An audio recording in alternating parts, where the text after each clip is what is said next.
सलाम नाज़रीन। खौफ एक ऐसा जज्बा है जो हमारे दिमाग के हर खुलिये को मफलूज कर देता है, लेकिन सबसे गहरा खौफ वो है जो आपके वहम से नहीं बल्कि हकीकत से पैदा हो।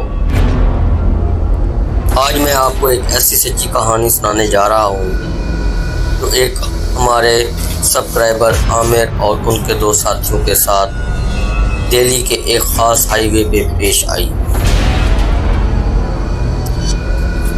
ये अक्टूबर 2024 की सर्द रात थी। वो पंजाब में एक कज़न की शादी से वापस आ रहे थे। तकरीबन 350 किलोमीटर का सफ़र तय हो चुका था। गाड़ी में गर्मी थी, चाय के थर्मास का हल्का सा रूमा भी था और सब थकन के बावजूद खुश भी थे। सनील और विजय पिछली सीट पर बैठे थे, अगले दिन दफ्तर की प्लानिंग कर रहे थे। उनकी मंजिल अब ज़्यादा दूर नहीं बची थी।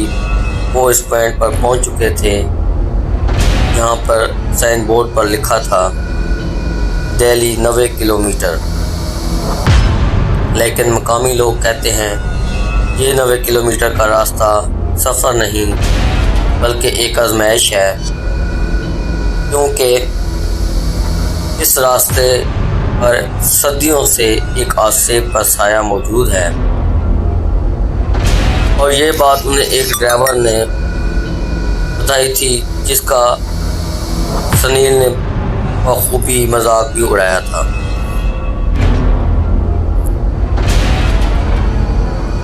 जैसे ही वो इस बोर्ड से गुजरे, आमिर को लगा जैसे गाड़ी पर कोई भारी चीज़ आ गई है और वो भारी हो चुकी है। उसने आवाज़ लगाई, सनील यार मुझे लगता है टायर पंचर है। गाड़ी नीचे झुक रही है।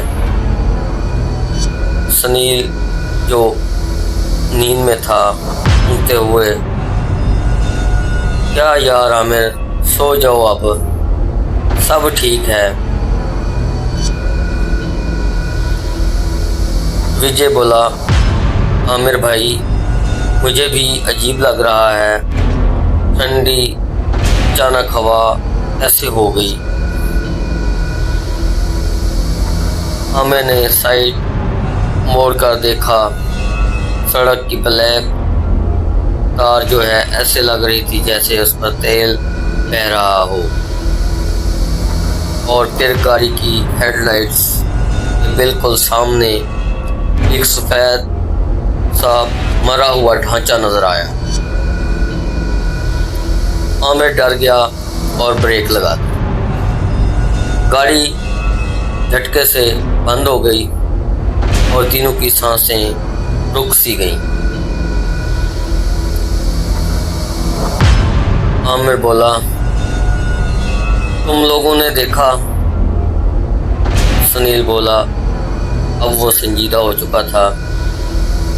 हाँ, वो एकदम से आया और गायब हो गया। फिर विजय बोला, आमिर भाई क्या ये वही बात है जो उस ड्राइवर ने हमें बताई थी? आमिर ने सख्ती से कहा, तो बस ड्राइविंग पर तवज्जो दो। लेकिन उसकी अपनी आवाज़ में इतना खौफ था, क्योंकि बहर का सन्नाटा ऐसा था जैसे बिल्कुल बंद हो और कोई झिंगर हो और पत्ता हिलने की आवाज़ तक नहीं आ रही थी।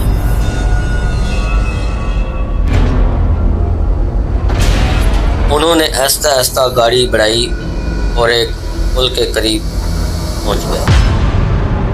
पुल के नीचे गहरा नाला था। जैसे ही वो पुल के बीचों बीच पहुंचे, सनील ने चीख कर कहा, मेरे सर को हाथ लगाया किसी ने। वो घबरा कर आगे झुक सा गया। सब ने देखा गाड़ी में इनके अलावा कोई नहीं था। सुनील बोला, सच कह रहा हूँ, किसी औरत के बाल जैसा एहसास था। फिर विजय बोला, सुनील भाई अल्लाह का नाम लो, हमने आज तक ऐसी कोई बात नहीं सुनी। और फिर विजय ने अपने बगल वाले शीशे में देखा। एक पल के लिए उसने शीशे में अपने साथ बैठे किसी और का साया देखा, जो एक लंबी गर्दन वाली औरत का साया था। विजय की डर के मारे चीख निकल गई और सबको उसने जगा दिया। उसने कहा, वो औरत मैं थी। आमिर ने हारन बजाया। मकसद हारन बजाना ताकि कोई आवाज़ इस खौफनाक खामोशी को तोड़ दे, लेकिन हारन की आवाज़ सड़क के सन्नाटे में ही गुम हो चुकी थी। अब आमिर ने फैसला किया कि वो अब ब्रेक नहीं लगाएगा। उसने और रफ्तार बढ़ा दी और अब वो सोच रहा था कि जल्द अज जल्द वो 90 किलोमीटर का फासला तय करे और महफूज अपनी मंजिल पर पहुंच जाए। लेकिन ये उसकी सबसे बड़ी गलतफहमी थी, क्योंकि अचानक गाड़ी की लाइट्स दोबारा खुद ब खुद बंद हो गई। पूरी गाड़ी अब अंधेरे में डूब चुकी थी, सिवाय आसमान पर चमकते खौफनाक चांद के। और इस रोशनी में धड़ाम गाड़ी एक बार फिर चुकी, पहले से कहीं ज़्यादा ज़ोर से, और इस बार एक सड़ी हुई गहरी सांस की आवाज़ वेंटिलेशन के सुराखों से अंदर आने लगी। विजय ने अपने फ़ोन की टॉर्च ऑन की और छत की तरफ उसको किया, और वो मंजर सब तीनों में जो कुछ देखा उसकी वजाहत आज तक नहीं कर सके। एक लंबा पीला मुर्दा जिस्म, जिसकी टांगें गाड़ी की विंडशील्ड पर झुकी हुई थीं, उन्हें अंदर घूर रहा था, और उसके लंबे बाल और उसके चेहरे को छुपा रहे थे, हवा में लहराए, और उसने अपनी दांतों का एक भयानक क्लोजअप भी दिखाया। आमिर बोला, जल्दी करो, गाड़ी निकालो यहाँ से। वो तेज़ी से भगाने लगा। जब वो एक वीरान मैदान के करीब पहुँचे तो आमिर ने तेज़ी से उस गाड़ी का रुख मोड़ दिया, और वो वजूद चीख के साथ छत से फिसल कर अंधेरे में गिर गया। वो तीनों उस वक्त तक नहीं रुके जब तक उन्हें दिल्ली के पहली टोल प्लाजे की रोशनी नहीं आई। वो सहमे हुए थे, और वो एक सर्विस स्टेशन पर भी रुके। बाहर निकले तो गाड़ी की छत पर गहरे मुड़े हुए 3 पंजों के निशान थे, जो इस बात का सबूत थे कि ये सब हकीकत था। और नाज़रीन, आज भी आमिर, सुनील और विजय इस रास्ते पर सफ़र नहीं करते।